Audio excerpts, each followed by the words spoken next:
So hello guys, welcome to my channel economical Baba. So आज हमें objectives और government budget करने वाले हैं और ये पार्ट 2 है। पार्ट 1 की वीडियो मैं पहले ही बना चुका हूँ, ठीक है। और ये आज चैप्टर भी ख़त्म हो जाएगा, ठीक है। तो अब ऑब्जेक्टिव गवर्नमेंट के क्या क्या ऑब्जेक्टिव हम वो पढ़ने वाले हैं। सबसे पहला ऑब्जेक्टिव आता है री एलोकेशन ऑफ रिसोर्सेज, ठीक है। अब ये है क्या, पहले पढ़ते हैं फिर मैं समझाऊँगा, ठीक है।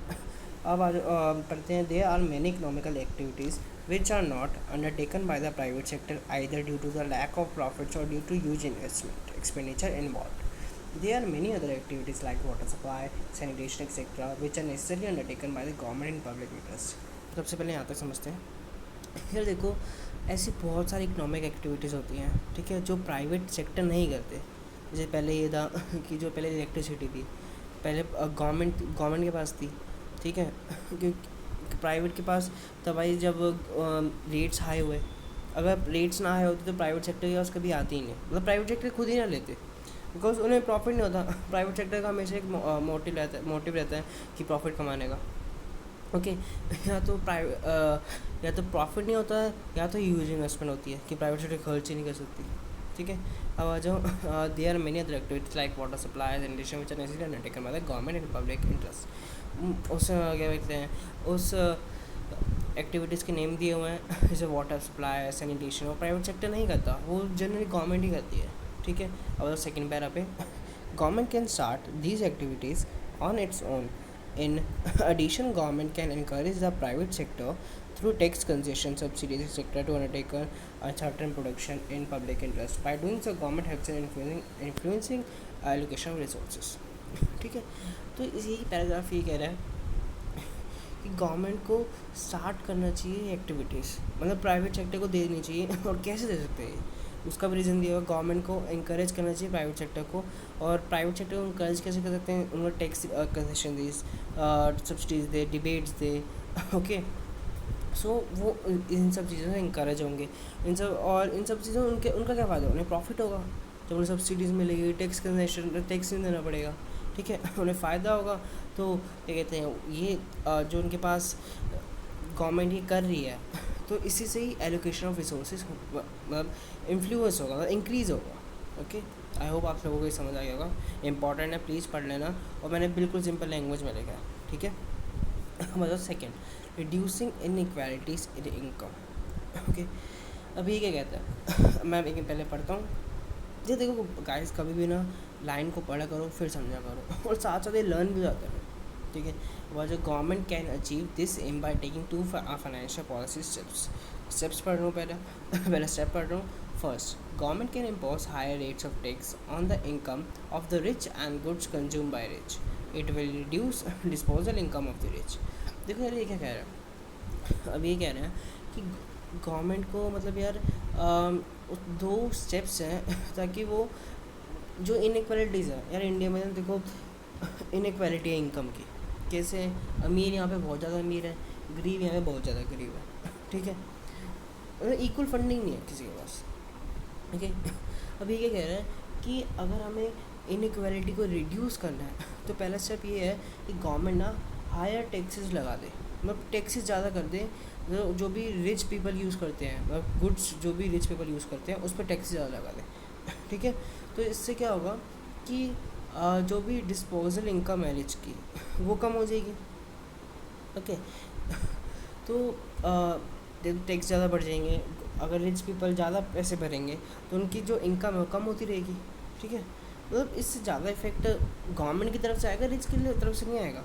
बट हम कंट्री के हिसाब से देख रहे हैं तो कंट्री के हिसाब से देखना पड़ेगा, ओके। अब आ जाओ सेकेंड, क्या कहते हैं, government can spend more amount on providing free services to poor like education, medical treatment, etc. This will raise disposable income of the poor, okay।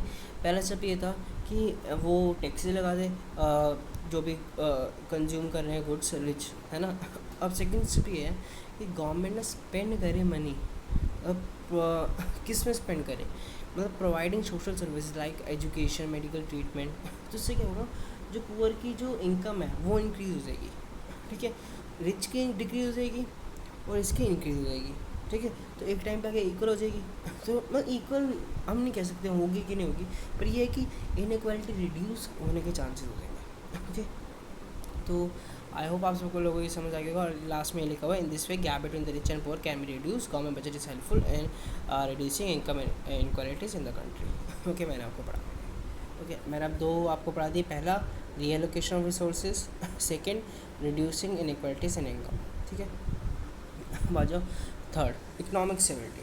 अब पहले इकोनॉमिक स्टेबिलिटी होता है क्या, आ जाओ पढ़ते हैं। Economic stability means absence of large scale fluctuations in prices. Such fluctuations create uncertainties in the economy. Government can exercise control over these fluctuations through taxes and expenditure. तो अब ये क्या है यार, ये देखो मैं एक सिंपल एग्जाम्पल सुनाता हूँ। इकोनॉमिक स्टेबिलिटी है क्या? इकोनॉमिक स्टेबिलिटी यार देखो, जब कभी लार्ज स्केल फ्लक्चुएशन, अब प्राइसेस में फ्लक्चुएशन मतलब क्या होता है? ऊपर नीचे होना जल्दी, मतलब अभी कल 10 रुपये की चीज़ थी, अब 12 की होगी, फिर 8 की होगी, है ना? तो फ्लक्चुएशन होता रहता है। मतलब इकोनॉमिक स्टेबिलिटी मतलब कोई स्टेबिलिटी नहीं है। फ्लक्चुएशन आज 10 की थी, 12 की, जो फिर 8 की होगी, तो ये स्टेबिलिटी नहीं है। ठीक है, तो यही हमारी इकोनॉमिक स्टेबिलिटी अनस्टेबिलिटी है। अब इकोनॉमिक स्टेबिलिटी को लाने के लिए क्या करना चाहिए? ठीक है, और ये स्टेबिलिटी इकोनॉमिक में लाती क्या है? ये स्टेबिलिटी अनसर्टेनिटीज लाती है एक इकोनॉमी में। ठीक है, तो गवर्नमेंट को क्या करना चाहिए? गवर्नमेंट को टैक्सेस के थ्रू और एक्सपेंडिचर के थ्रू इन अनस्टेबिलिटी को स्टेबिलिटी में कन्वर्ट करना चाहिए। ठीक है, अब इसका एग्जांपल पढ़ते हैं। For example, in inflationary situation government can discourage spending by increasing taxes and at the same time reduce its own expenditure to bring down aggregate demand. देखो यार, मान लो कि एक आज का टाइम है, ठीक है, आज के टाइम पे इन्फ्लेशन बढ़ता जा रहा है ना? तो गवर्नमेंट को क्या करना चाहिए स्टेबिलिटी लाने के लिए? गवर्नमेंट को क्या करना चाहिए? वो मतलब जो भी लोग स्पेंड कर रहे हैं मनी, ठीक है, मान लो जैसे आज के टाइम पे लोग कहीं भी स्पेंड कर देते हैं, कोई देखते रहते हैं, कोई कार ले रहा है, कोई मतलब मोबाइल्स ले रहा है। ओके, तो गवर्नमेंट को डिस्करेज करना चाहिए। ठीक है, और एक डिस्करेज कैसे कर सकते हैं? कि टैक्सेस लगा दें। मतलब जब टैक्सेस लगाएंगे तो मार्केट प्राइस बढ़ जाएगा, है ना? तो उसके बाद आ जाओ, अब इससे क्या होगा? इससे पहले गवर्नमेंट भी अपने एक्सपेंडिचर को भी रिड्यूस करना पड़ेगा। जब अपने एक्सपेंडिचर को रिड्यूस करेगी तो मनी सप्लाई कम हो जाएगी, और मनी सप्लाई कम हो जाएगी तो इकोनॉमिक स्टेबिलिटी आ ही जाएगी। मतलब जो इन्फ्लेशन होता है वो नीचे आता रहेगा। ओके, अब आ जाओ third point. The time of the deflation या डिप्रेस्ड कह लो condition, government can encourage spending by giving tax concessions, subsidies, etc., and at the same time increase its own expenditure to increase purchasing power and money supply in the economy. It increases demand and price level and creates stability. Okay, अब इसका क्या मतलब है? इसका मतलब ये है कि हमें इन्फ्लेशन में गवर्नमेंट ने क्या करना, डिस्करेज करना था कि स्पेंडिंग कम करो। और डिफ्लेशन में क्या है?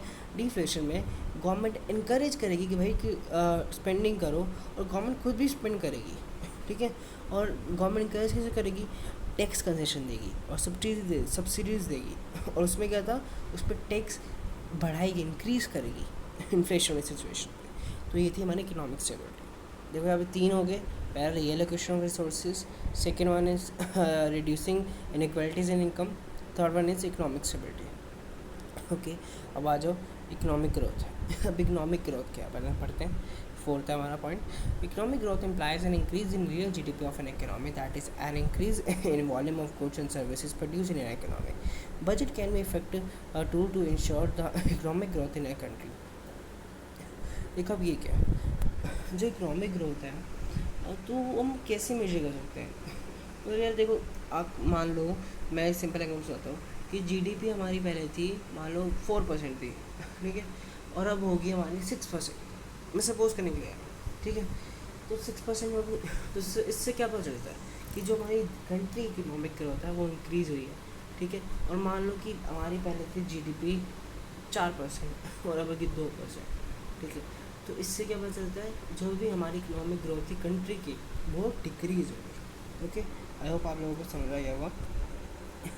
और इकोनॉमिक ग्रोथ को मेजर करने के लिए बजट एक इफ़ेक्टिव टूल है।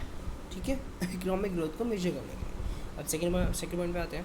The growth rate of the country depends on rate of saving and investment. Okay, if the government provides tax rebates and other incentives for productive venture and projects, it can stimulate saving and investments in an economy. अब ये क्या है यार, देखो government जब अपनी जो मान लो जो हम एफडी कराते हैं, ठीक है, उसमें गवर्नमेंट कहे कि हम ज़्यादा इंटरेस्ट पे करेंगे, तो लोग भी ज़्यादा एफडी कराने लगेंगे, ठीक है। तो इससे क्या होगा, इकोनॉमिक ग्रोथ बढ़ेगी, लोगों के पास ज़्यादा पैसा आएगा, ठीक है। और गवर्नमेंट और क्या कर सकते हो इकोनॉमिक ग्रोथ को बढ़ाने के लिए, वो जैसे पिछले साल मोदी जी ने वो निकाला था, हमारा इंफ्रास्ट्रक्चर के लिए निकाला था, इकोनॉमिक ग्रोथ के लिए, ठीक है, इंफ्रास्ट्रक्चर बजट निकाला था। तो ऐसे गवर्नमेंट टैक्स रिबेट्स दे, इंफ्रास्ट्रक्चर पे ध्यान दे, तो इससे हमारी इकोनॉमिक ग्रोथ बढ़ेगी, ठीक है। जैसे नीचे देखो आएगा, थर्ड पॉइंट यही है कि इंफ्रास्ट्रक्चर वाला, spending on infrastructure of an economy enhances the production activity in different sectors of an economy. Government expenditure is a major factor that generates demand for different types of goods and services in an economy, which induces growth in private sector too. Okay, मैं आपको समझा चुका हूँ, infrastructure पे खर्च करेगी, ठीक है, इंफ्रास्ट्रक्चर पे खर्च करेगी तो जॉब्स क्रिएट होंगी और टूरिस्ट आएंगे, तो इसी से हमारी इकोनॉमिक ग्रोथ बढ़ेगी, जीडीपी बढ़ेगी। आई होप आप लोगों को समझ आ गया होगा। तो सबसे पहला पॉइंट था रिएलोकेशन रिसोर्सेज, सेकंड था reducing inequalities in income, third था economic stability and fourth one is economic growth. Okay, अब आ जाओ फिफ्थ पॉइंट पे, मैनेजमेंट ऑफ पब्लिक एंटरप्राइजेस। अब ये क्या, ये there large number of public sector industries, ठीक है, which are establish and manage for social welfare of the public. Budget is prepared with the objective of making various provisions for managing such enterprises and providing them financial help. ये देखो हमारे देश में कितनी public sector industries है ना, जैसे RBI होगी, बैंक में बैंकिंग सिस्टम में आरबीआई हो गया, और उसमें आ जाओ गैस में आ जाओ ओएनजीसी हो गया, ऐसे बहुत सारे हैं, ठीक है।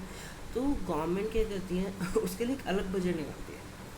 वो मान लो गवर्नमेंट कोई कंपनी है जैसे ओएनजीसी, वो बनी आप पब्लिक के वेलफेयर के लिए, ठीक है, और गवर्नमेंट उसके लिए एक अलग बजट निकालती है कि उसके ऊपर लॉस भी होगा तो गवर्नमेंट को ही पे करना पड़ेगा। और गवर्नमेंट उसे बंद भी नहीं कर सकती, मतलब बंद कर सकती है, बट वेलफेयर गवर्नमेंट को वेलफेयर भी तो करना भी पड़ेगा, वो मेन प्रायोरिटी है गवर्नमेंट का, है ना। सब आ जाओ, ये फिफ्थ पॉइंट यही था, मैनेजमेंट ऑफ पब्लिक एंटरप्राइजेस। हमारा सिक्स पॉइंट पे ये लास्ट पॉइंट है चैप्टर का, और उसके बाद चैप्टर ख़त्म। ओके, तो 6 पॉइंट है रिड्यूसिंग रीजनल डिस्पैरिटी।